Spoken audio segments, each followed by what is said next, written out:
Un truc qu'on apprend en vente, c'est que tu ne fais jamais bouger quelqu'un, ou du moins, tu ne lui fais pas adopter une idée frontalement. Le mieux, c'est que ça vienne de lui et que le switch s'opère dans son cerveau à lui. Tu convaincs pas, tu crées la révélation, c'est la personne qui se rend compte par elle-même. Et la vente, ça va tellement plus loin que juste encaisser de l'argent. En fait, pour moi, la vente, c'est trop puissant pour qui ça te pousse à être, en fait. Dès qu'il y a une annonce de prix, dès qu'il y a un moment malaisant, c'est toujours la personne qui vend qui vient meubler le silence par gêne, alors que c'est pas du tout ce qu'il faudrait faire.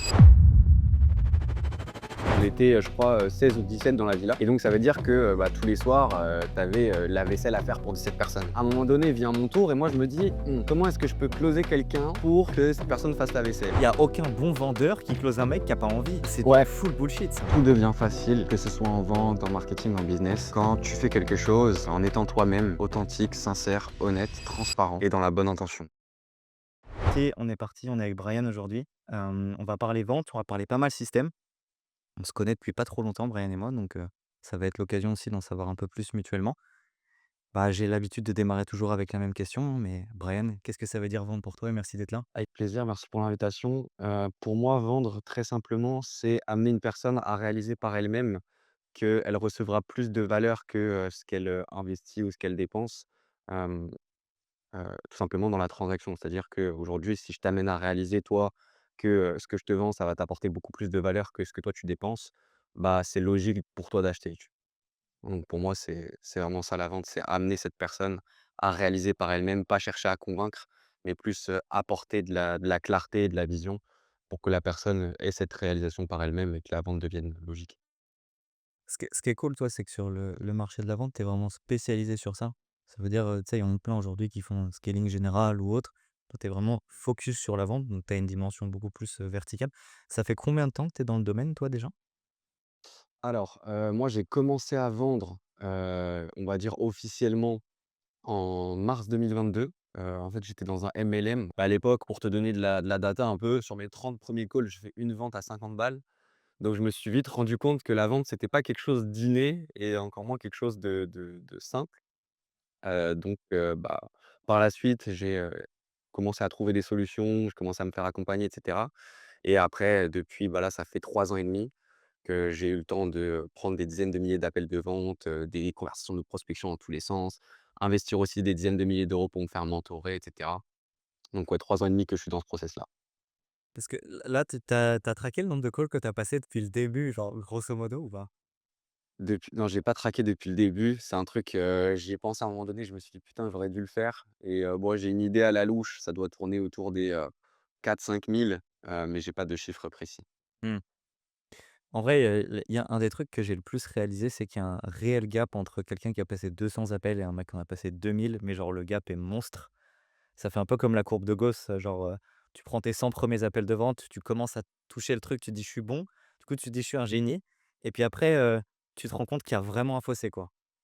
Ah mec, ça je l'ai vécu, tu pas idée. J'ai eu une grosse accélération au début, quand j'ai commencé à apprendre vraiment le closing, que, j'ai quitté le MLM et que je suis allé vraiment, sur des offres à 1 500, 5 000, 10 000, 20 000. Naturellement, vu que je closais des offres beaucoup plus chères, même si j'avais pas nécessairement un taux de conversion beaucoup plus élevé, j'encaissais beaucoup plus, tu vois? Donc vraiment, j'ai eu cette grosse courbe où je me suis dit: «Waouh, je suis trop fort, incroyable!» Sauf qu'en fait, ce qui me permettait d'avoir du résultat, c'était juste que je recopiais bêtement ce que mon mentor faisait. C'est-à-dire que j'apprenais beaucoup par mimétisme.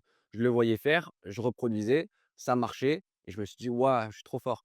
Jusqu'au jour où je me suis retrouvé sur, d'autres offres et où je me suis dit: «Putain, pourquoi j'arrive pas à faire la même chose là, trop chelou!» Cibles différentes, offres différentes et naturellement approche aussi différente et là, ça a remis en question tout ce que je pensais savoir sur la vente parce que je me suis rendu compte que jusqu'à maintenant, je faisais des choses qui marchaient mais je comprenais pas pourquoi et c'est seulement après que j'ai commencé à vraiment, mais très profondément la vente, lire des livres qui n'existent pas en France, qui sont que aux States, qui sont basés sur des études de psychologie qui ont été faites pendant des dizaines d'années pour vraiment comprendre la vente.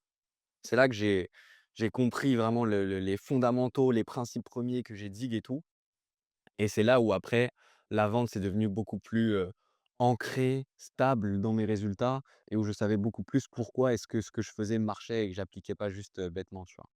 C'est quoi le livre qui t'a le plus marqué en vente? Moi, j'en ai un en tête. Heu, mmh, j'en ai ah, j'en ai Ouais, il y en a 2. plein, mais moi, je pense que c'est la Rasique. Si tu veux, je te laisse réfléchir, mais grosso modo, moi, je dis souvent à mes élèves, genre: «Avant de comprendre la vente, faut comprendre l'humain». Parce que c'est vraiment dans l'humain que tu trouves les réponses. Et le premier livre, moi, qui avait fait un vrai switch, c'était, «Comment se faire des amis» de Dale Carnegie, qui était un livre super simple et très connu. Je l'avais lu une première fois et je m'étais dit: «Tain, il est cool», tu vois, sociologiquement et tout. Et après, je me suis dit: «Bah, attends, je peux peut-être utiliser ça en vente». Je me suis mis à réapprofondir les concepts et c'était un truc où j'étais en mode: «Ouais, les bases, elles sont là, quoi». Poser des questions ouvertes, ce genre de choses. Ça, c'est le truc qui m'a le plus marqué. OK, intéressant. Bah, en fait, là, en t'écoutant parler, ça me fait hésiter entre 3 livres maintenant. Merde. Alors celui-là, Comment se faire des amis, je l'ai pas lu, même si j'en ai beaucoup entendu parler. Moi, les 2 livres auxquels je pensais initialement, c'était, Spin Selling. Je ne sais pas si tu connais, je pense. Spin, pour ceux qui connaissent pas, en fait, c'est, un gars qui s'appelle Neil Rackham, je crois, et son équipe. Pendant, une douzaine d'années, ils ont analysé, je crois, 35 ou 36 000 appels de vente dans des niches différentes, dans des pays différents, avec pour seul et unique objectif, comprendre la science qui se cache derrière la vente, à faire des analyses de récurrence de pattern, entre guillemets, entre les calls moyens et les calls, vraiment excellents, les meilleurs sales qui ont le plus de résultats. Donc ils ont fait ça pendant, 11-12 ans, je crois.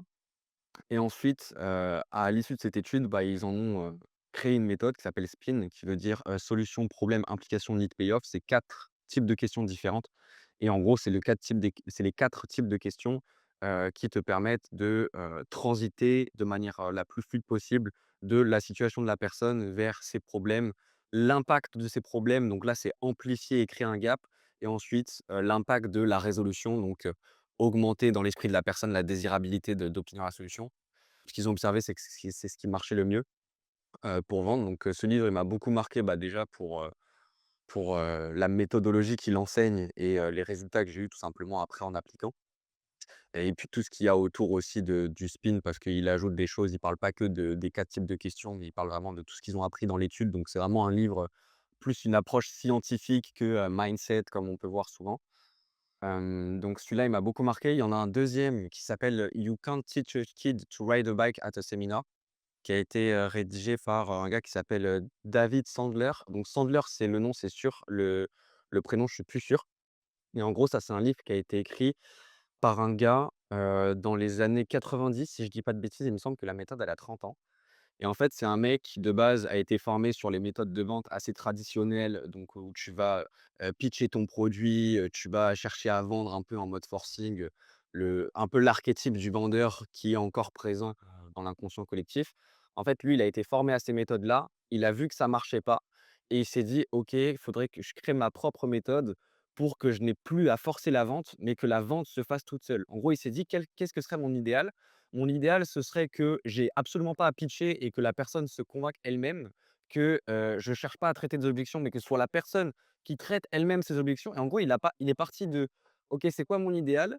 Il a testé des méthodes pour faire en sorte que, bah, il atteigne cet idéal. Et cette méthode, bah, ça s'appelle le Sandler System. Il découpe la vente en 7 étapes. Donc tu as d'abord la phase de connexion, ensuite le cadre, ensuite la douleur, ensuite finance, ensuite, décision, pitch, closing. Et en fait, dans son livre, donc You Can Teach a Kid to Ride a Bike at a Seminar, il t'explique tout ce qu'il a appris là-dedans. Et en fait, en le lisant, je me suis rendu compte que c'est justement ces concepts-là que j'avais repris de mes mentors qui marchaient hyper bien. J'avais pas compris pourquoi et en fait, je me suis rendu compte que ça venait de lui. En fait, tu sais, à un moment donné, je me suis dit: «Est-ce que le plus smart, c'est vraiment de se faire former par le mec trop fort ou c'est pas de se faire former plutôt par le mec qui a formé ce mec trop fort?» Tu vois? Du coup, je me suis dit: «OK, tous les mecs que je connais qui sont chauds en vente, c'est quoi la source de ce qu'ils enseignent ou de ce qu'ils pratiquent?» J'ai cherché en France, j'ai pas trouvé. J'ai cherché aux States, j'ai trouvé ces livres-là, Spin, You Can't Teach a Kid et cetera. Et c'est en lisant ce livre que j'ai découvert les techniques, que j'utilise et qui me permettent de faire que le prospect se vend la solution à lui-même, plutôt que ce soit moi qui soit en train d'essayer de push ma solution, enfin. Donc ces 2 livres-là, ils m'ont beaucoup marqué. Et le troisième auquel j'ai pensé en t'écoutant parler, c'est, Influence et manipulation, grand classique.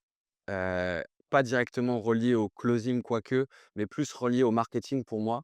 Parce que, voilà, moi, ce qui me permet de vendre, c'est, mes compétences en appel, mais c'est aussi le système que j'ai créé hors appel. Et en fait, les 6 principes de Cialdini qu'il expose dans son livre, bah, je les utilise tous. Et en fait, c'est juste trop puissant, tu vois? Tu utilises ça, bien comme il faut, ton marketing, il tient la route quoi qu'il arrive. Tu mets de la preuve, tu mets des symboles d'autorité, tu crées de l'engagement, tu crées de la cohérence dans la tête de la personne, toutes ces choses-là, bah, c'est sûr que tu closes, quoi. Donc voilà, je dirais que c'est principalement ces 3 livres-là qui m'ont marqué, Moi, je pense peut-être. que c'est marrant, mais on en revient toujours au basique. Moi, je pense que les il y a beaucoup plus de savoir dans les livres que dans les accompagnements étiquettes et pourtant on vend des accompagnements étiquettes, donc quand même, faut le dire. Genre, parfois tu apprendras beaucoup plus en achetant un livre à 25 balles sur Amazon qu'aller voir un gourou sur 6 mois, donc ouais. Et le jour où du coup tu as lu ces livres, est-ce que tu as observé un changement genre radical? Ou tu as pris du temps à intérioriser ces notions-là, pour le coup? En fait, c'est le changement, il a été assez radical, ouais, dans le sens où, en fait, si tu veux, c'est comme si, heu, allez, 80 de ce que j'ai vu dans ces livres-là, c'était déjà présent, on va dire, quelque part dans ma tête. Juste, tout n'était pas bien assemblé et clair dans l'ensemble, à l'intérieur de mon crâne, qui fait que j'utilisais tout, mais pas nécessairement de la bonne manière. Et en fait, ces livres-là, ils ont un peu eu l'effet de, connecter les points, connect the dots comme on dit en anglais, où d'un coup tout s'est éclairci, j'avais la trame en tête, j'avais la structure, j'étais en mode: «Ah OK, en fait, tel truc, machin». Et dès que je suis retourné dans la pratique, bah, en fait, le gros changement, ça a été que j'étais beaucoup plus efficace, c'est-à-dire que je posais beaucoup moins de questions et les questions que je posais, elles étaient aussi beaucoup plus puissantes. En gros, j'utilise des questions, j'appelle ça des questions à levier. En gros, c'est des questions qui, remplissent plusieurs fonctions. Donc c'est à la fois, par exemple, une question qui va me donner de l'info sur mon prospect et en même temps, la manière dont la question est posée, ça va créer un cadre mental qui va pousser le prospect à répondre dans une certaine direction qui va dans le sens qui m'arrange, tu vois? Qui va dans le sens de la vente et pas l'inverse. Donc ouais, un des changements, ça a été de vraiment, être beaucoup plus efficace, poser moins de questions, des questions beaucoup plus impactantes, et au final avoir la capacité aussi à closer, plus cher, dans la régularité. C'est-à-dire qu'avant, tu vois, j'allais te faire un closing à 10K, mais ça allait être, rare. Maintenant, les closings à 10K, c'était, le principal, on va dire, ticket que je vendais, tu vois? Parce que, j'étais, aussi plus à l'aise avec la méthode et plus à l'aise aussi dans ma posture. Parce que mine de rien, tu sais, on dit souvent que la vente, c'est de la certitude, c'est de la posture. Mais le fait d'avoir cette maîtrise de la technique, ça t'apporte aussi cette maîtrise et cette posture, tu vois?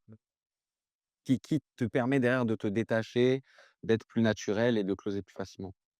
Il y a un truc, je sais pas si tu connais, c'est les 8 ou 9 commandements du closing ou du bon closer, et j'avais vu un truc comme ça et parmi eux, il y en a un qui c'est, ne jamais être surpris de rien du tout et la posture, ça participe beaucoup à ça parce que si à chaque fois que le mec te dit: «Non» ou «Je vais y réfléchir» ou qu'il y a des peu importe les objections, on s'en fout du terme technique, bah, tu as un mec qui saute sur sa chaise comme ça et tu es en mode: «Waouh!»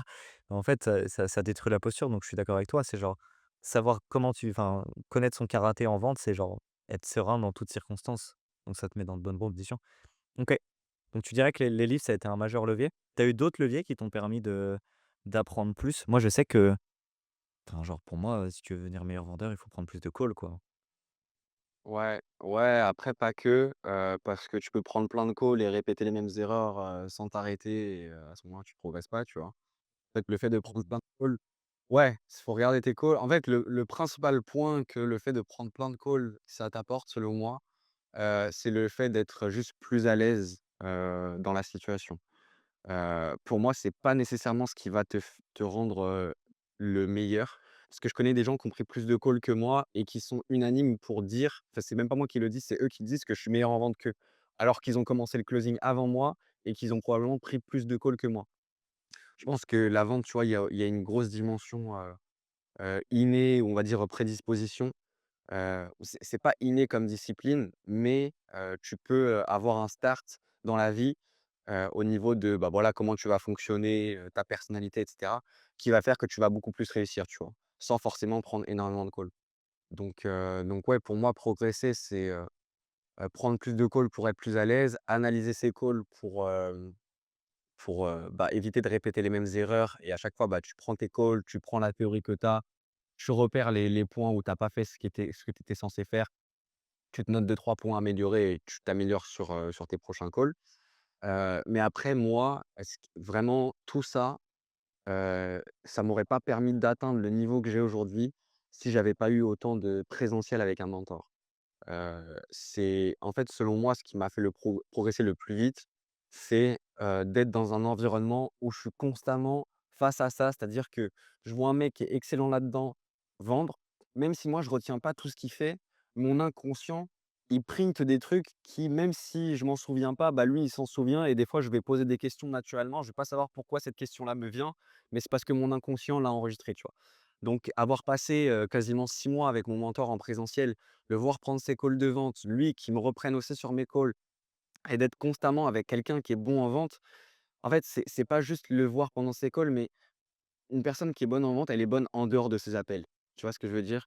L'excellent closer, c'est quelqu'un qui est excellent dans tout ce qu'il y a autour de l'appel, qui fait qu'au moment où l'appel arrive, il a la posture, il est serein, il incarne et ça se passe nickel. Et bah, en fait, le fait d'être en présentiel avec quelqu'un qui était bon en vente, c'est non seulement le voir bon sur ses calls, mais voir aussi qu'est-ce qu'il y a autour. Comment le mec se parle à lui-même, qu'est-ce qu'il fait le matin, qu'est-ce qu'il fait le midi, qu'est-ce qu'il mange, qu'est-ce qu'il va à la salle, quand est-ce qu'il dort, qu'est-ce qu'il dit, tu vois? Enfin, toutes ces choses-là, en fait, ça m'a mis dans l'environnement et naturellement, bah, je me suis imprégné de ça et quand j'ai quitté cette grosse phase avec lui et que je suis revenu dans mon environnement, natal, si je puis dire, à Paris, bah, j'ai senti que j'étais quelqu'un de complètement différent, tu vois? Et aujourd'hui, c'est ce que je dis à toutes les personnes que j'accompagne. Je dis: «Bah, moi, je suis convaincu de pouvoir t'apporter du résultat à distance, il y a aucun souci». Moi-même, j'ai eu du résultat avec des personnes, qui étaient pas, en physique avec moi. Maintenant, je suis, sincère et transparent avec toi. Moi, les résultats que j'ai, le niveau que j'ai, si tu veux la même chose, faut que tu fasses la même chose. Et la même chose, c'est quoi? C'est être en présentiel et t'imprégner à 1000. Donc pour moi, c'est principalement ça qui m'a fait exploser et après rajouter tout le reste, c'est venu peaufiner, on va dire, c'était le 20 restant qui allait sublimer tout ça, tu vois? Mmh. OK. Ah, c'est marrant. J'ai pas fait de séminaire en physique moi sur la vente. Je sais que par contre j'ai déjà eu des élèves que j'ai rencontrés, à Dubaï ou autre et on avait fait des coachings en présentiel. C'est vrai que ça change beaucoup. Je rentrais aussi dans les oreilles de mes élèves, pendant les R1 ou les R2 de vente. Ça peut-être déjà dû le faire, tu m'en avais parlé toi? Que tu le faisais, ouais, oui, oui. C'est vrai que je pense qu'un ouais, un coaching présentiel, bah, juste la personne elle te dit c'est soit A, soit B. Mais en distance, ouais, regarder les calls, ça fait beaucoup de choses. Beaucoup de gens le font pas. Ah, je comprends toujours pas comment c'est possible d'être closer et de pas analyser ses calls. Pour moi, c'est primordial, en fait, c'est obligatoire. C'est l'insta en fait, c'est genre en plus, tu es tout le temps émotionnel quand tu sors d'un appel de vente. C'est-à-dire le prospect, soit tu arrives à le closer, tu penses que c'est le meilleur closing, c'est pas une vérité absolue, parce que souvent tu vas closer mais tu pas bon.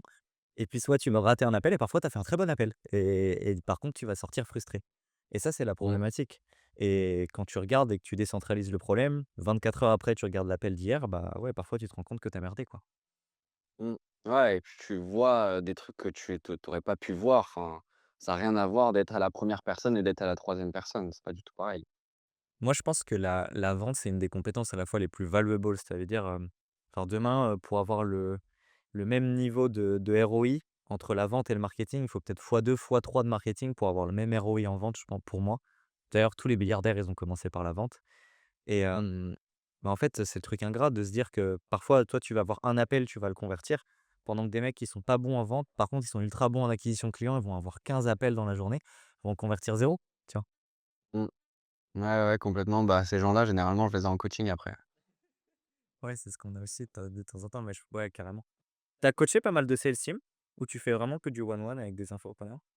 Je dirais pas que j'en ai coaché pas mal, j'en ai coaché quelques-unes. Ouais, j'ai dû en coacher une dizaine. Setter, closer, je prenais en charge, vraiment toute la team.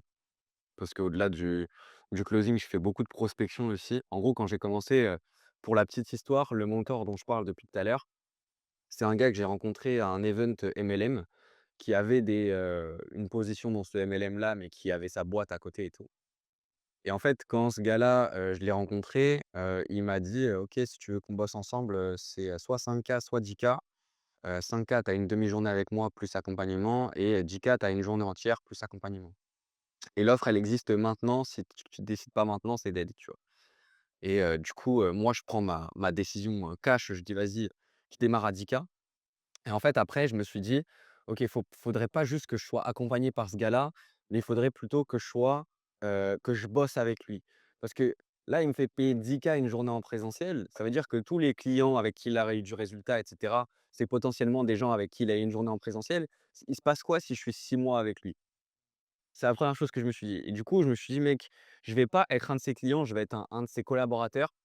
Donc j'ai commencé en tant qu'apporteur d'affaires pour lui et apport d'affaires, bah, je faisais, prospection, à froid sur Instagram. Je me bookais mes propres calls et je closais les calls, tu vois? J'étais vraiment sur tout le process, autonome dès le début. On m'a jamais envoyé de leads ou quoi. Donc bah, pour des personnes qui sont sur du setting, j'avais largement de quoi aussi leur apporter, bah, les stratégies, voilà, l'état d'esprit aussi à adopter, les bonnes pratiques, tu vois? Au-delà de juste la stratégie, bah, OK, moi, comment j'organise ma journée? Qu'est-ce que je fais en premier, et cetera? Tu vois? C'est beaucoup de choses que je dupliquais. Donc j'ai fait ça pendant un temps, mais au final, en fait, je me suis rendu compte que ça me plaisait pas plus que ça. En fait, moi, si tu veux, je suis, comment dire? Très nourri par, le coaching, par le fait de transmettre. C'est quelque chose que j'adore et que je fais déjà depuis petit et que je continuerai de faire toute ma vie, je pense. Mais le fait de manager, d'être derrière les gens, de faire la police, d'avoir aussi toute la partie back-end, avec les tableaux, en fait, je comprends que c'est indispensable pour réussir, mais ce n'est pas ma zone. Je préfère laisser ça à quelqu'un qui est bon là-dedans, moi me concentrer sur là où je suis un génie et le reste ne pas m'en occuper, tu vois? Parce qu'au-delà de produire un mauvais résultat, ça me prend aussi énormément d'énergie que je pourrais mettre ailleurs dans un truc où j'apporte beaucoup plus de valeur, tu vois? Ah moi, je suis pas bon manager non plus, hein. Ah ouais, C'est c'est en fait, on se rend pas compte à quel point c'est dur d'être manager en interne quand tu as une boîte avec, des objectifs, des talents. Parce que souvent d'ailleurs, qui dit tu as un talent dans ta boîte, dit pas forcément quelqu'un qui va appliquer les process. C'est parfois quelqu'un qui va remettre en cause tes systèmes, qui va pas respecter les targets, qui va pas avoir la même exigence que toi parce que c'est ta boîte. Il y a beaucoup de choses. Tu utilises tes compétences en vente dans ta vie de tous les jours? C'est une question que j'aime bien bien poser. sûr, bien sûr, bien sûr. Ah oui, OK, vas-y, donne des cas concrets, je serais chaud. je vais te donner un cas concret. Il y a pas longtemps, enfin il y a pas longtemps, c'était il y a 2 ans.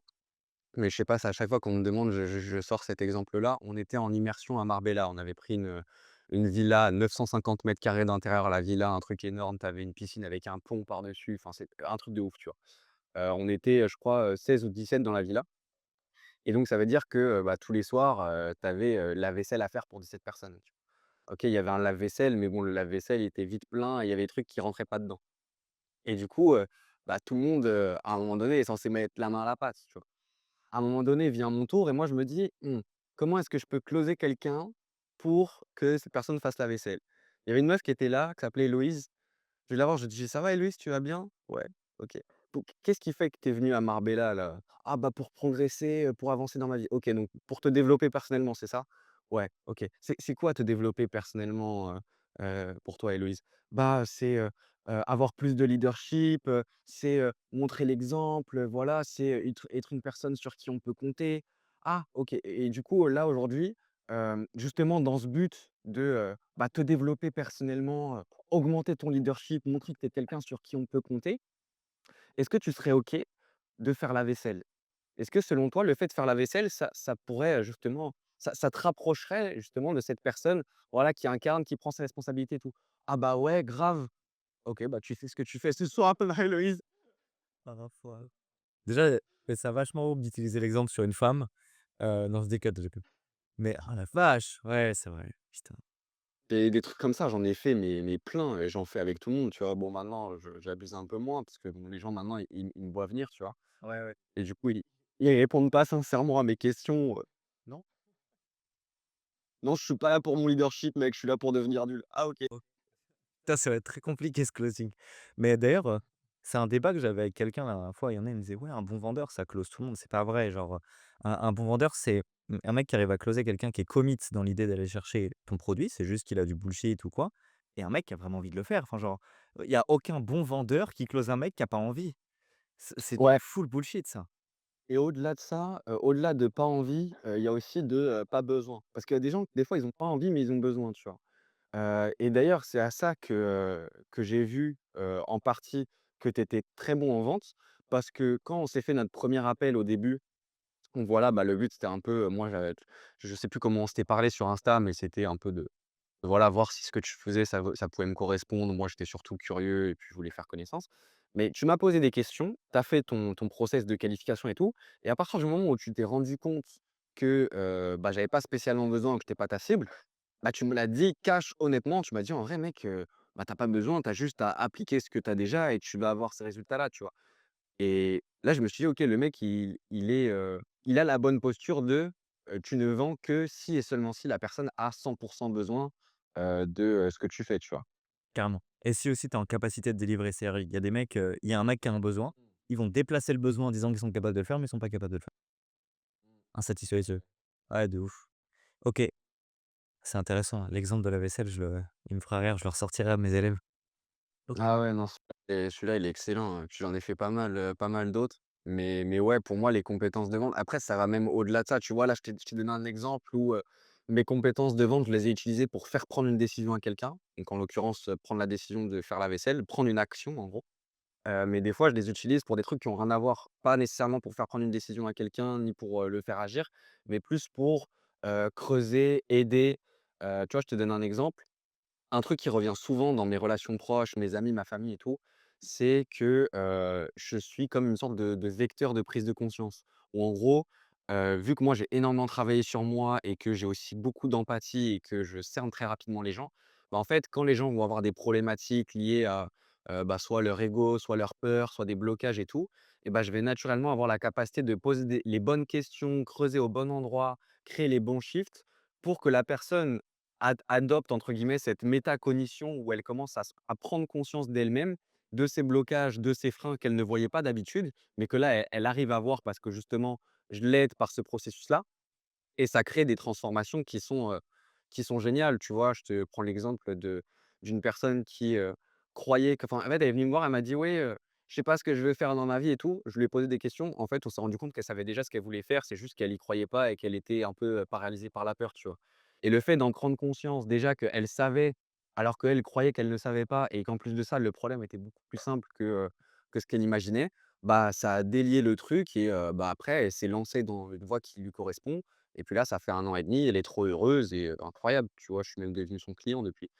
Donc tu vois, c'est pour moi la vente, enfin à partir du moment où tu apprends à poser des bonnes questions, à avoir une écoute active, à creuser, à vraiment t'intéresser sincèrement aux gens et surtout à pas rester en surface, bah, tu accèdes à, une partie des personnes que tu côtoies tous les jours, que probablement tu n'as jamais touché du doigt, tu vois?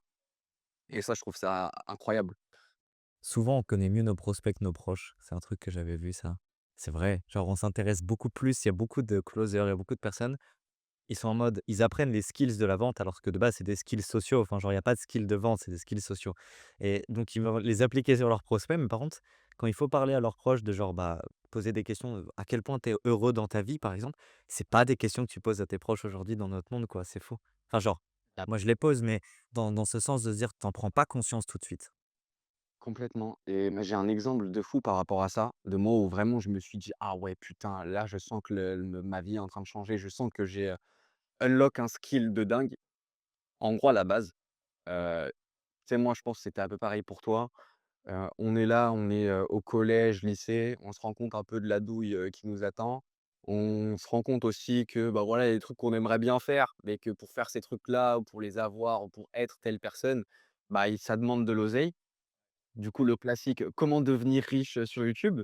Ah ouais. Je trouve Tu trouves une vidéo, puis une autre, tu tombes sur des entrepreneurs. Au début, ça te parle de stratégie, après tu commences à entendre parler de dev perso et cetera Ouais. et plus le temps passe, plus, bah, tu te rends compte que les trucs que tu apprends en dev perso, mine de rien, ils t'aident bien, tu te sens mieux au quotidien, tu arrives à faire plus de choses dans ta vie, des trucs que tu croyais pas possibles deviennent possibles et naturellement, le premier truc qui vient, c'est, bah, j'ai envie de le partager. Ça marche pour moi, il y a des personnes que j'aime autour de moi qui rencontrent les problématiques que j'ai résolues, j'ai envie de les aider, tu vois? Et parmi ces personnes-là, moi, dans mon cas, il y avait ma mère. Ma mère qui, heu, bah, moi, pendant toute cette phase où je me développais personnellement, je travaillais ma confiance et cetera, elle, elle était dans une phase où, bah, elle était pas spécialement bien dans sa vie. Voilà, elle était, très fatiguée par son travail, pas très alignée et tout. Et moi, en gros, depuis plusieurs mois, je la travaillais au corps pour lui dire: «Mais maman, tu peux faire des trucs, tu peux, réussir, crois plus en toi» et cetera. Vraiment en mode, à lui rentrer dedans en mode coach mindset. Voilà, c'est ça et malgré ce travail, vraiment cette insistance, de ma part, il y avait pas grand chose qui changeait, tu vois? Ensuite, plus tard, je commence à faire mes business, je commence à faire de l'argent, j'investis dans le mentorat, je pars en présentiel avec mon mentor, je pars à Dubaï, je fais tout un tas de trucs et tout. J'unlock vraiment mes skills en vente à partir de là, questiologie, écoute active et tout. Je fais des ventes, je fais de l'oseille et puis un jour, je rentre chez moi à Paris, j'arrive et le soir où j'arrive, ma mère pas bien et je le sens direct et je me dis: «Tu sais quoi mec? Là, ça fait des années que, tu essayes de la faire changer par de l'affirmation».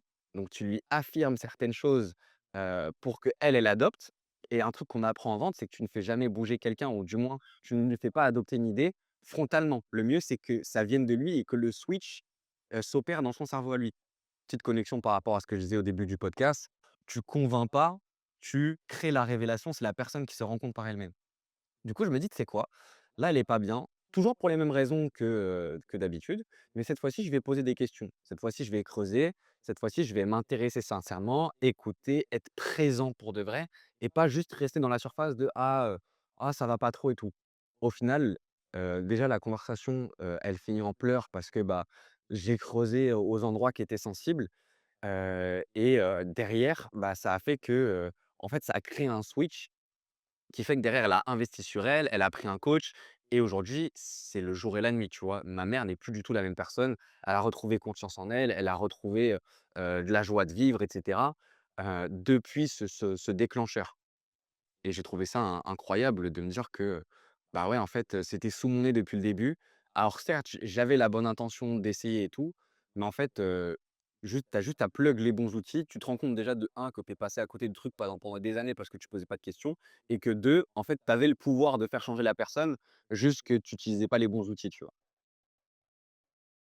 Putain, c'est stylé, ouais. Il faut que j'essaye, non, je déconne.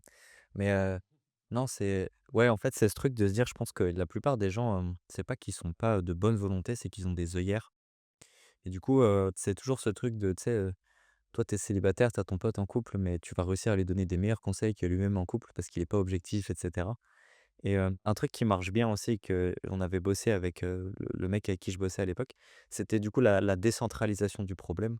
En mode, tu prends le même pote dans la même situation, tu lui mets la situation sous le nez, qu'est-ce qu'il lui conseille? Il conseille toujours un truc différent de ce que lui fait lui-même et en fait, c'est marrant ce que tu dis parce que c'est un switch qui marche vraiment. Chez mes proches, je l'avais fait, genre, je sais que mon père de son côté, il y avait des choses qu'il voulait plus ar il voulait arrêter de faire dans sa vie. Je lui disais: «Mais tu fais Mmh. toujours» et quand je décentralisais le problème, ça changeait les choses. Mais question ouverte sur ses parents, c'est fort. OK, ça marche et donc là, jour et la nuit, ta mère, elle a relancé des projets, elle a fait pas mal de choses? Ouais, ouais, ouais, complètement. Bah, ça a rien à voir avec avant, hein. Avant, bah, tu sais, même au-delà de, ce qui est observable dans la matière. Donc les projets, ce qu'elle met en place comme action et tout. Il y avait aussi, ce qu'elle disait par rapport à elle-même, comment elle parlait d'elle-même, le rapport qu'elle avait avec elle-même, le rapport qu'elle avait avec la vie. Tu sais, quand tu entends quelqu'un parler, tu, peux vite savoir sur quoi est-ce qu'il focalise. Mais en une phrase, hein, tu peux savoir direct si la personne, elle focalise sur le bon ou sur le pas bon. En sachant que dans une seule et même situation, tu as toujours du bon et du pas bon. C'est universel. Tu as toujours des points positifs et des points négatifs. Maintenant, toi, comment est-ce que tu vas vivre la situation? Ça va juste dépendre de est-ce que tu te focalises sur le positif ou sur le négatif? Avant, full focus négatif. Maintenant, full focus positif. Donc son état d'être au quotidien, il a plus rien à voir, tu vois? Beaucoup moins à se plaindre, beaucoup moins à être, triste ou énervé. Tu vois? Elle a pris beaucoup conscience de, bah, voilà, ce qui pouvait la faire, se sentir mal.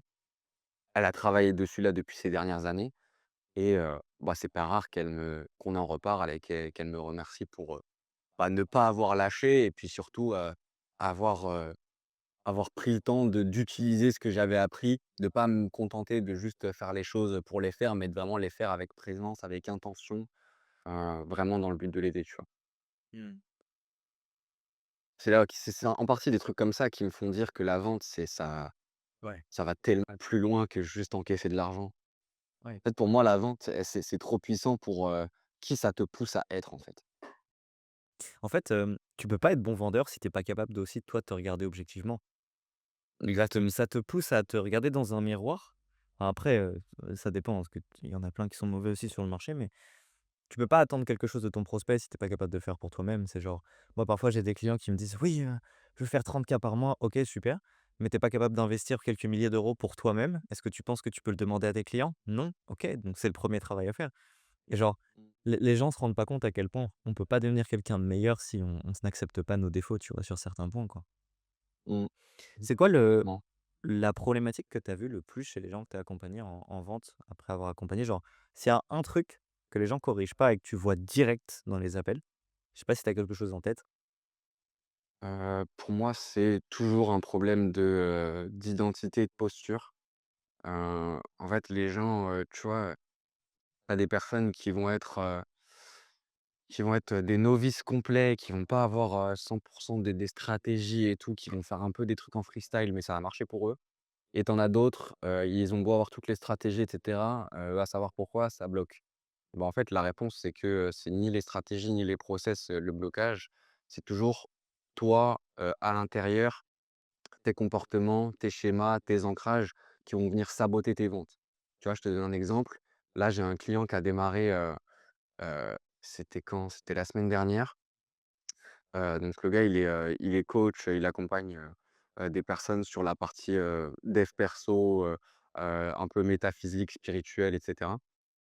Connexion à soi, toutes ces choses-là et en gros, ce mec-là, il a une communauté, je crois, de plus de 100 000 personnes. Là, tu vois, il a fait un réel, il a fait un call to action. Le soir même, il a eu 100 DM de personnes, dans son Insta qui avaient la problématique et qui voulaient prendre un call avec lui et tout et il s'est retrouvé sur un appel. Il m'a dit: «Ouais», il m'a expliqué comment ça s'est passé. Il m'a dit: «Ouais, j'ai pas closé. J'ai essayé de vendre, mais j'ai pas réussi». Et j'ai dit: «Ouais, mais qu'est-ce qui fait selon toi que tu as pas réussi? Parce que là, en fait, ce qui fait que tu as pas réussi, de ce que tu me dis, c'est que toi, tu étais pas à l'aise dans le call parce que tu étais pas sûr de ton karaté. Tu étais sur un truc où tu avais l'impression peut-être de prendre la personne en traître.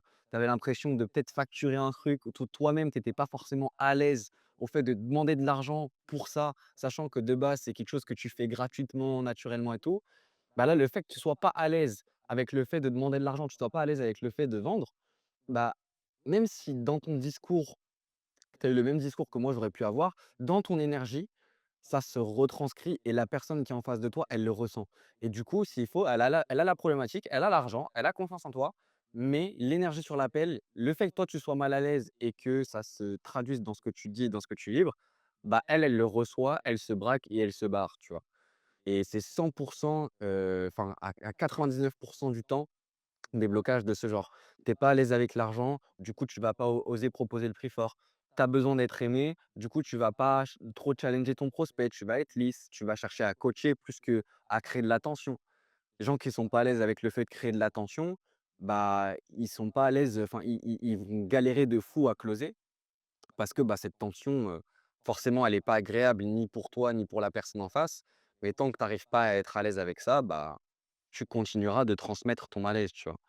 Donc, ouais, pour moi, c'est principalement ça. C'est question de posture, d'intention. C'est des personnes qui souvent sont trop dans l'intention de vendre. Tu vois, là, c'est ce qui est revenu avec mon client, c'est que, bah, tu vois, ce qui l'a niqué, c'est qu'il a cherché à performer le vendeur parce qu'il avait envie de closer, mais du coup, il était plus lui-même. Il était plus naturel, il était plus dans, sa pleine authenticité.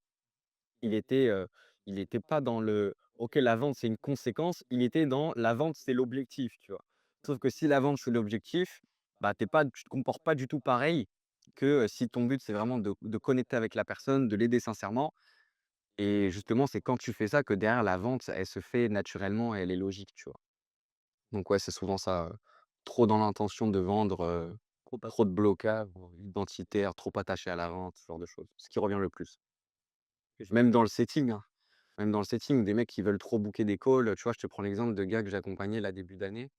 Ils avaient des listes de leads et ils ponçaient et tout et en gros, ils avaient cette pression, alors c'est encore pire quand tu es closer ou setter, c'est que tu as la pression de: «Il faut que tu tiennes tes stats, les leads, c'est du budget marketing, donc si tu niques les leads, tu as niqué de l'argent de la boîte» et toi, tu es en mode: «Ah, j'ai pas envie et tout».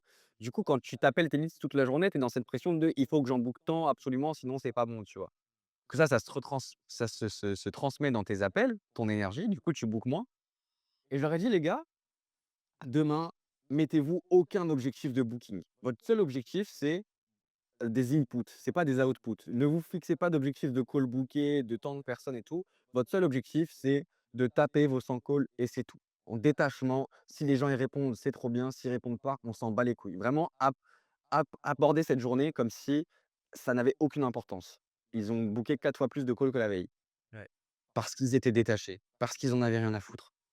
C'est toujours ça. Enfin, toujours. Après, tu vois, tu as des gens qui ont déjà la bonne posture, il leur manque juste les skills et eux, ça va très vite, tu vois? Mais dans 99 des cas, c'est ça. Ouais. Moi, un truc que j'ai vu beaucoup aussi, mais c'est vrai que la posture, c'est genre le fondement, c'est souvent le cadrage des calls, genre, il y en a aucun. Genre, il Ouais. full gens qui démarrent les appels et genre, c'est comme si on était 2 inconnus qui se rencontrent, il y a aucun contexte, on sait pas où on va, ça démarre comme une discussion. Mmh. Tu peux pas espérer amener une vente, surtout sur du high ticket, enfin, genre, on parle de plusieurs milliers d'euros. Si tu démarres, si le prospect, il sait pas où il va, ce qui va se passer et comment on commence, c'est fini aussi. Ah, la posture, ça joue beaucoup aussi. OK. La posture, ça prend du temps à bosser, honnêtement, je trouve, chez beaucoup de gens. Nous avons des croyances limitantes dans l'inconscient collectif. Mmh. Ouais, ouais, ouais, 100. Ça prend du temps, en fait, ça prend du temps, oui et non, dans le sens où pour moi, tu peux avoir des déblocages très rapides, qui fait qu'il suffit qu'il y ait un verrou qui saute pour que d'un coup tes résultats, ils skyrocket, tu vois? Ça veut pas dire que tu as tout débloqué, mais ça veut juste dire que le truc que tu as débloqué et ben, il crée un saut quantique, hyper important, tu vois? Donc ça prend du temps pour vraiment faire le travail de fond et tout ratisser.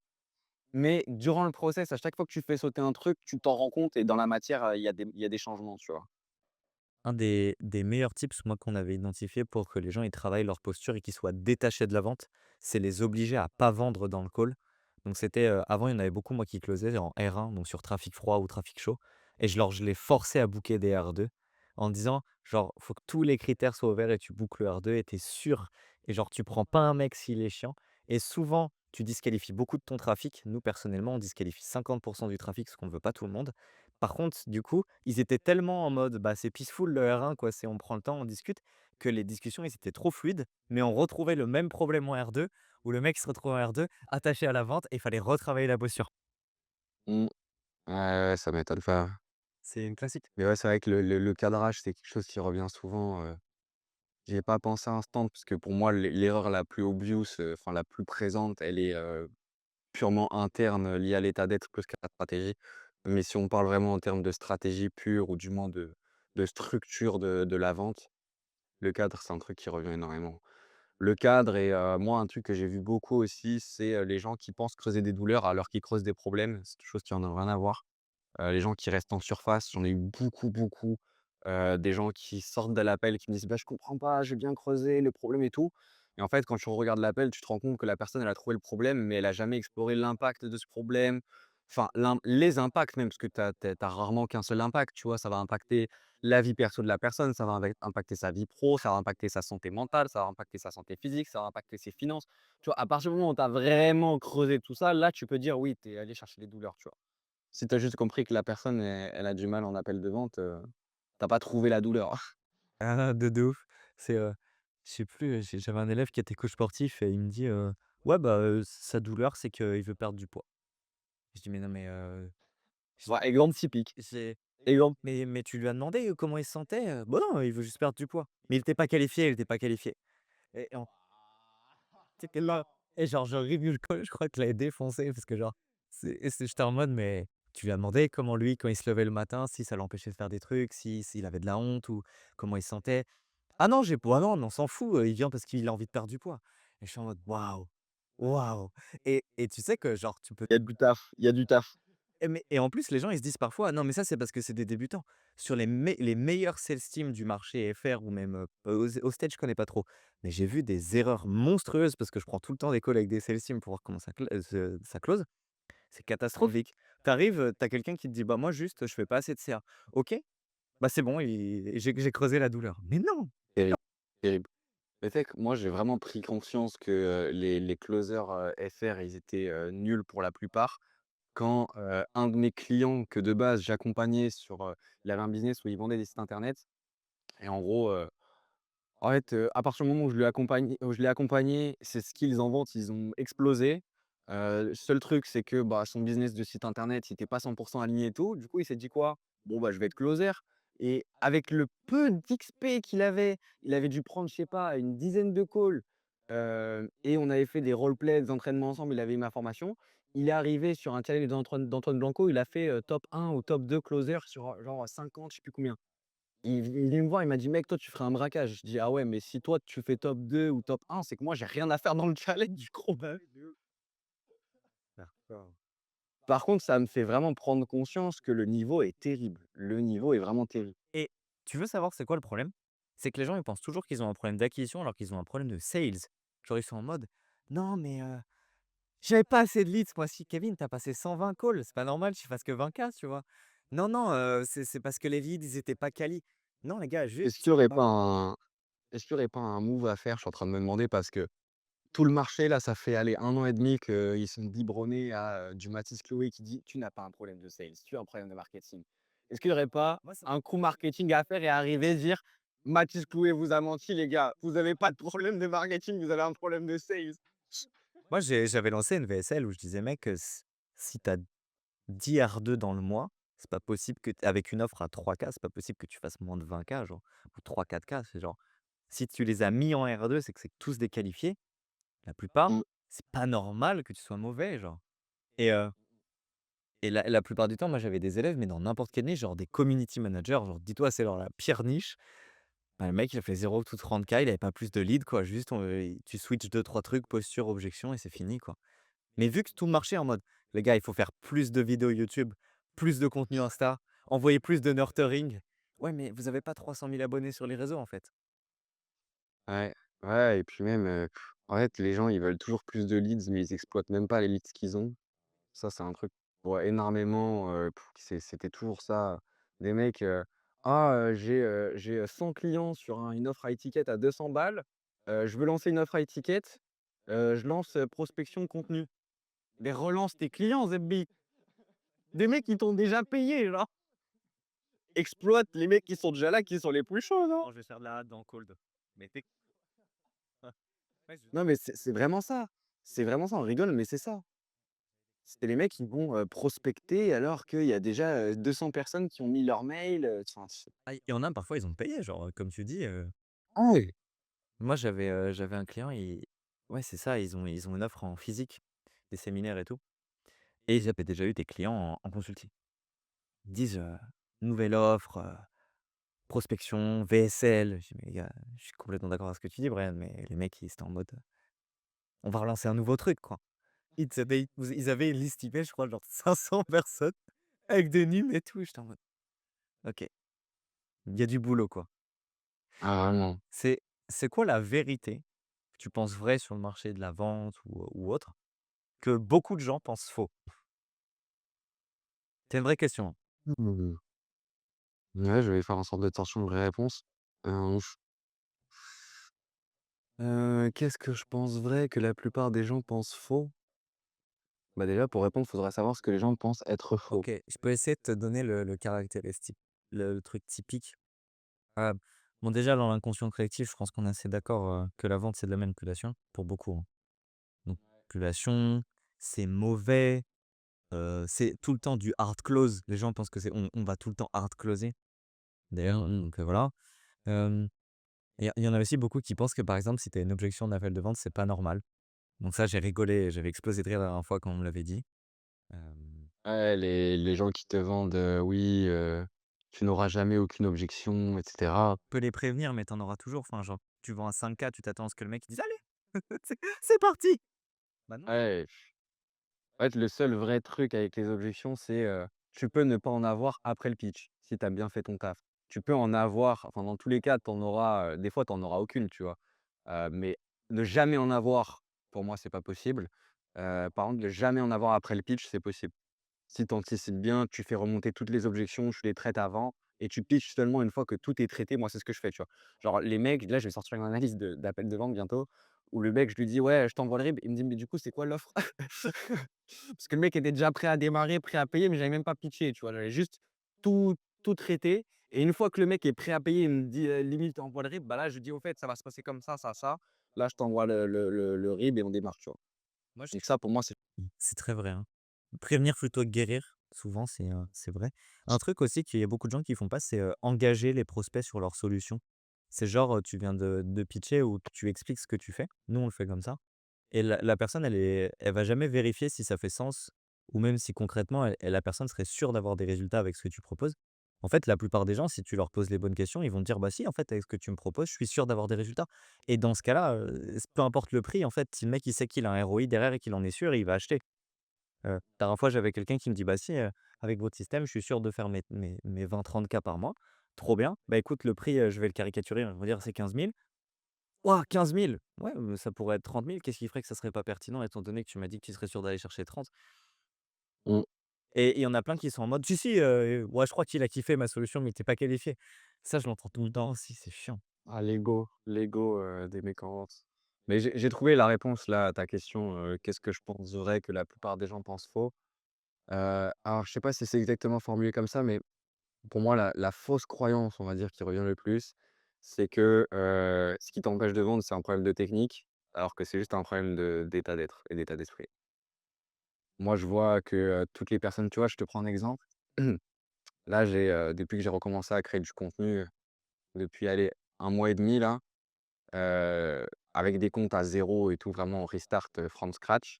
Je commence à avoir des mecs, qui sont, chez Closers, qui ont, pris l'accompagnement avec Aximouli et cetera, qui sont allés sur des calls et du coup, les mecs, ils se rendent compte que ce que je dis, ça va plus deep que, ce que la plupart des gens disent sur l'avance.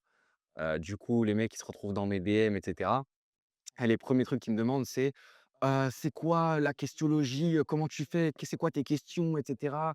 Tu utilises quel enchaînement, machin?» Alors, j'en ai plein si tu veux. Maintenant, si tu veux vraiment que je t'aide sur la vente, ce n'est pas ça qui va te faire réussir et c'est une croyance qui revient énormément et que tu as qu'à voir, les contenus qui marchent le plus sur la vente parce que, bah, naturellement, j'ai fait une petite étude des concurrents, les contenus qui marchent le mieux et tout. À chaque fois, ce qui marche le mieux, c'est des putains de techniques pour traiter des objections. Alors qu'en réalité, ça ne te sert à, pas à rien, mais presque. Ouais. Ah bah, c'est fou, mais c'est genre, les contenus genre, «Tu as un je vais y réfléchir, voici comment le traiter en X temps». Mais mec, en fait, ça ne marchera pas parce que ouais, c'est fou. En fait, les Mmh. questions que Après, dis-moi? ouais, excuse-moi, je t'ai coupé, mais, genre juste pour, terminer sur ce point-là, moi, tu vois, il y en a des contenus que je partage où, bah, je donne des techniques de ce genre-là, des phases de ce genre-là, qui dans certains contextes fonctionnent bien. Mon point, c'est plus, que la fausse croyance, c'est, de croire que c'est ça qui va améliorer ton résultat en vente. Non, ça, c'est genre un outil que tu as dans ta boîte à outils. À un moment donné où tu te retrouves dans cette situation-là, tu te souviens de l'outil que tu as, tu l'utilises, ça marche trop bien. Mais il y a plein de fois où dans une situation similaire, cet outil ne te servira à rien. S'il faut l'utiliser, ce sera plus contre-productif qu'autre chose et en réalité, ce qui va vraiment te faire, exploser, c'est plus, bah, travailler sur toi, ta posture qui fait que, bah, quand tu te retrouves face à une objection, déjà tu stresses pas et en plus ta posture, elle close pour toi, tu vois? Même si techniquement tu appliques pas le process qu'on t'a appris. Carrément. Ouais, 100 d'accord avec toi. Un truc aussi, qui est intéressant, c'est le silence. Les gens, ils l'utilisent pas et je pense que c'est à cause du monde dans lequel on vit. Parce que vu qu'on est toujours surstimulé, à droite, à gauche, c'est même pas un problème de vente, c'est un problème mondial là en ce moment. C'est surtout genre, mec, tu te poses dans ta maison, tu vas entendre le mec qui est sur la télé ou qui est sur son tel ou tu as toujours un bruit environnement. Donc personne n'est réellement habitué à être seul avec quelqu'un, dans le silence et en se regardant. Très Mmh. peu. Alors sauf les mecs qui vont Ouais. aux ventes, tu vois? Et du coup, bah, dès qu'il y a une annonce de prix, dès qu'il y a un moment malaisant, c'est toujours la personne qui vend qui vient meubler le silence par gêne, alors que c'est pas du tout ce qu'il faudrait faire. Ça, je pense que c'est là. Toi, tu as déjà dû l'apercevoir genre 1000 fois, moi aussi 1000 fois et donc c'est drôle, tu vois? Ouais, ben même moi, je fais encore l'erreur parfois là, tu vois? Il y a 2-3 jours, j'étais en train d'analyser un de mes calls, parce que même après 3 ans et demi, je continue de le faire en fait. Oh le Et en fait tu dit quoi? le pic envers les gens qui réussissent pas leur Ouais, vraiment, à bon entendeur, hein. Heu et en fait, dans ce call-là, il y a un moment donné où le mec, il finit une phrase, moi je vais pour enchaîner et en fait, juste après, il continue sa phrase, tu vois? Et après il me dit: «Ah, tu allais dire un truc?» Je dis: «Non, non, non, t'inquiète, continue», tu vois? Mais tu sais, j'allais le couper et au final, je me suis dit: «Ah non, j'aurais dû fermer ma gueule», tu vois? Donc ça arrive encore un peu par réflexe, mais le blanc, quand tu sais bien l'utiliser, quand tu arrives à être à l'aise avec, à pas te chier dessus et à réussir à vraiment le tenir et pas te laisser, on va dire, perturber par ça, il a un pouvoir, phénoménal. Déjà parce que en fait, toi, même si tu es à l'aise avec le blanc, la personne en face, il y a 99 de chances qu'elle ne soit pas à l'aise avec le blanc. Du coup, si toi, tu arrives à bien te contrôler et que tu combles pas, la personne en face, elle le fera forcément et elle le fera en rajoutant des infos, qui peuvent t'aider sur la vente. Donc le fait de fermer sa bouche, bah, des fois, ça te donne accès à des insights, qui, si tu ne les avais pas eus, potentiellement, la vente aurait été beaucoup plus compliquée. Mais vu que tu as appris à te taire, tu as énormément d'informations et tout. Et en plus de ça, bah, ça crée cette tension qui fait que, en fait, c'est un peu le terrain, fertile pour créer de l'awareness, de la prise de conscience, créer un switch, amener la personne à se voir différemment, qui fait qu'elle va prendre une décision, potentiellement qu'elle a jamais prise, qui la challenge et cetera, tu vois? Surtout dans les moments où tu creuses la douleur, où tu fais de la pré-pitch. Pour la base, genre, même c'est par respect parfois pour la personne. Enfin, genre un mec qui te Mmh. dit, bon là on va prendre un truc très hardcore, mais, bah, ouais, moi je me lance dans l'entrepreneuriat après la mort de ma mère. Si tu arrives et que tu fais: «OK, ça marche» et du coup à quel point ça enfin, genre, quelqu'un il était là genre: «Prends d'un petit dent, espèce d'enfoiré», tu vois? Et ça c'est moi pour moi en vente, tu peux tout dire si tu as la bonne posture, mais si tu as pas la Mmh. bonne posture, même des choses qui doivent passer ne passeront pas parfois. Ouais, et là, ça tu vas sur un terrain qui est hyper intéressant, qui est pas juste, selon moi, une question de posture, mais tu sais aussi tout ce qui est, intonation de la voix. Le ton, voilà exactement. Il y a une data, c'est qu'en gros, dans la communication, il y a seulement 7 qui sont liés au verbal, et 93 c'est du non verbal et genre dans les 93 tu as je sais plus quel pourcentage où c'est langage corporel et le reste, ça doit être le ton ou des trucs comme ça, tu vois? Les variations de la voix. Déjà hyper intéressant par rapport à ce qu'on disait tout à l'heure pour les mecs qui cherchent les meilleures phrases. En fait, vous êtes en train de bosser sur 7 de ce qui va vous permettre de réussir donc déjà. Hem, mais oui, au-delà de ça, tu peux dire exactement la même chose en termes de mots, mais avec des intonations qui n'ont rien à voir et ça va pas du tout avoir le même impact. Déjà, le fait de parler plus lentement, de parler plus calmement, de mettre plus d'impact sur les mots vraiment qui sont importants et en même temps, dans ton intonation, le fait de ressentir que, tu vois, par exemple, quand, on va sur un sujet un peu plus sensible, tu vas ralentir, tu vas parler plus doucement, tu vas poser des questions, mais vraiment avec cette présence où tu es là pour la personne, tu vois? Et quand tu bascules sur un moment donné où tu es là à ton pic, tu donnes de l'énergie, bah, là, à partir du moment, on prend de l'énergie. Là, on va mettre ça en place et mon gars, tu vas t'inspirer, tu vas mettre les actions en place qui vont te permettre d'avoir ces résultats-là et tu vas joindre ta lac. Tu vois? C'est pas du tout la même intonation, c'est pas du tout la même énergie et le fait de savoir jauger ça et naviguer au fur et à mesure du call en changeant ton énergie et aussi en matchant avec l'énergie de ton prospect, ça fait une grosse partie de la réussite, ouais. Comme tu as dit, si tu arrives, que la personne elle te dit: «Ah ouais, c'est vraiment dur pour moi». OK, trop cool et du coup, Heu, ouais, l'investissement c'est 8 500 €. ah non, mais c'est ça. Non, c'est hardcore. Le non-verbal, c'est important, même le langage corporel, comme tu disais, c'est genre, si tu prends un R1 et que tu un enculé ouais, bah, écoute, je sais pas ce qu'on peut mec, je sais pas, tiens ton regard, sinon ça veut dire que tu pas ouvert sur ça. Écoute, là, ça fait déjà pas mal de temps, tu rajouterais quelque chose, Brian, à ce podcast, très riche? Qu'est-ce que je rajouterais? Mmh, Non, j'en ai pas mal sinon de choses, hein. ouais, on a déjà dit pas mal de choses, c'est vrai. Le petit mot de la fin, pour moi, c'est que, tout devient facile, que ce soit en vente, en marketing, en business, quand tu fais quelque chose en étant toi-même, authentique, sincère, honnête, transparent, et dans la bonne intention. Il y a pas besoin de se compliquer la vie dans les stratégies de marketing, de contenu, de vente. À partir du moment où tu as les principes premiers et que tu es pleinement authentique et dans la bonne intention quand tu fais les choses, que tu assumes tes parts de vulnérabilité, de là où tu es moins bon, de là où tu as tes échecs, de là où, bah, naturellement, tu aurais plus tendance à cacher parce que tu as pas envie de montrer les bons trucs et tout.